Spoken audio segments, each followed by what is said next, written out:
Today's the day. My 2025 Beck Spyder arrives. The truck's gonna pull up in front of my house here in about an hour and a half. And I'm just absolutely tickled pink. Here's the bad news. I was quoted 2 years of a build time on this car, 24 months. It's been 47 months. No kidding. It's been nearly 4 years that I've been waiting on this car. Can you imagine? There's no way in hell I would have purchased the vehicle if it was a 4-year lead time. 2 years I thought was insanity, but I just rolled with it. But here we are, and I'm so grateful that I'm here. Here's the good news. This team over at Beck, Class A, all the way.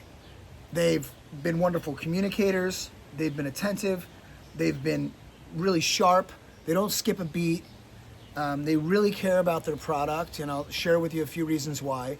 And, you know, from the time the car was ready to get put together, which was about a year ago, I've been dealing with 2 or 3 different people on their team, and I was reluctant to just trust that, you know, the process was going to work and everybody was going to do what they say they're going to do, and, you know, remember what it is that I want in the vehicle, which, by the way, I chose almost all of the options, and everything was perfect.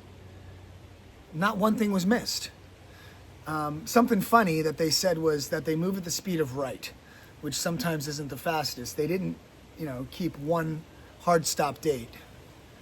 Gosh, so it's gonna be here in about an hour and a half. So stick around and you're gonna watch it come off the truck with me.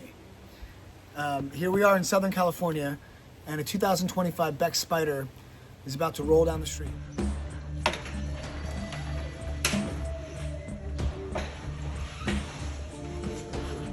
You did it. Good job, bro. That looks cool. Holy